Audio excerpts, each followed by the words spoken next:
Schön, dass ihr wieder reingeklickt habt und herzlich willkommen zu einer neuen Folge von Dennis kocht. Vorbereitungsspecial Teil 6, heute wird es süß. Denn am Ende eines Tages, wenn hart trainiert wurde, braucht doch jeder mal etwas Süßes. Deswegen zeige ich euch heute, wie man Milchreis und Vanillepudding kocht. Unser Milchreis ist tatsächlich vegan.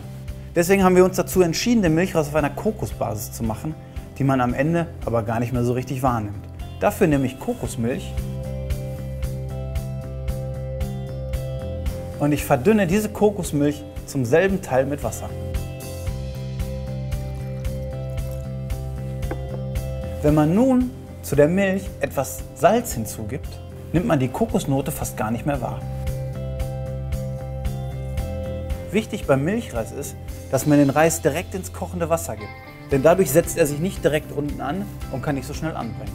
Um dem Ganzen noch eine schöne Vanillenote zu geben, kommt natürlich auch eine Vanille hinzu.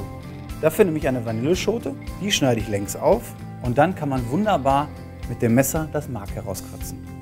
Wir geben das Mark und aber auch die Schote mit hinein.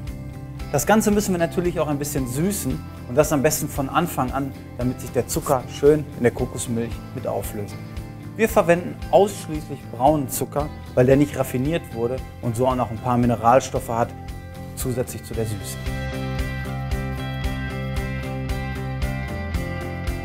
Wichtig ist, dass man zum Umrühren von dem Reis entweder einen Holzlöffel oder so einen Gummipaddel nimmt. Denn wenn man einen Metalllöffel nimmt, macht man den Reis kaputt und dadurch geht natürlich auch die Bindung kaputt und man hat hinterher so ganz komische Stückchen und keine schöne Reiskonsistenz.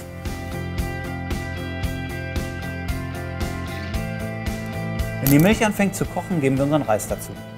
Diesen rühren wir ein, damit er in Bewegung bleibt und nicht am Boden kleben. Der Milchreis muss jetzt so 10-15 Minuten köcheln. Für den Vanillepudding nehmen wir natürlich eine gute Biomilch und die gebe ich in einen Topf. Aber ein ganz klein bisschen bewahre ich mir davon auf. Mit dem rühre ich nämlich die Stärke an.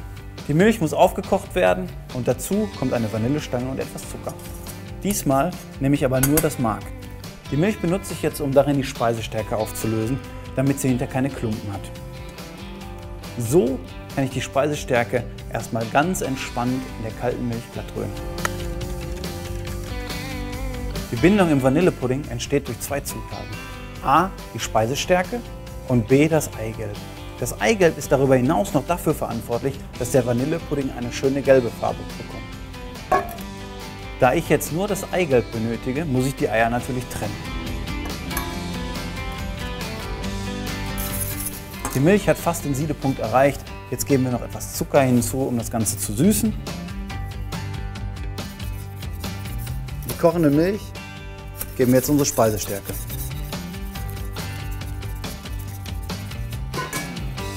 Wichtig ist, dass wir das jetzt noch mal richtig durchkochen lassen, denn sonst hat man hinterher wie so einen Pelz auf der Zunge, wenn die Speisestärke nicht richtig durchgekocht ist. Hier muss man wirklich aufpassen, dass man es gut durchrührt, weil es sonst ganz schnell am Boden anbrennen kann. Das Eigelb gibt man nicht in die kochende Masse, sondern eher so bei 80 Grad. Deswegen ziehen wir es von der Seite, warten einen kurzen Augenblick und können dann die Eigelb hinzugeben.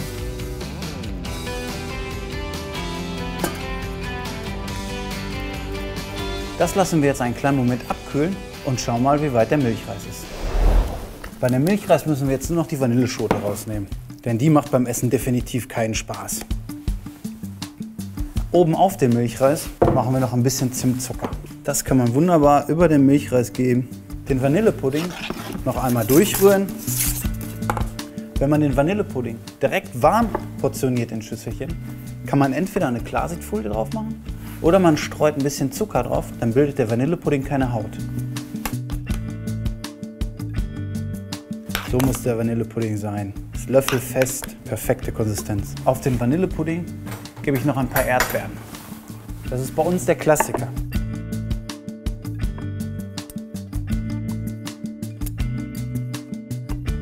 Milchreis oder Vanillepudding? Einen klaren Sieger kann es hier nicht geben, denn die Lager sind gespalten. Aber beliebt ist beides. Wir sind fast am Ende von unserem Vorbereitungsspecial, aber eine besondere Folge haben wir noch für euch. Freut euch drauf und viel Spaß beim Nachkochen.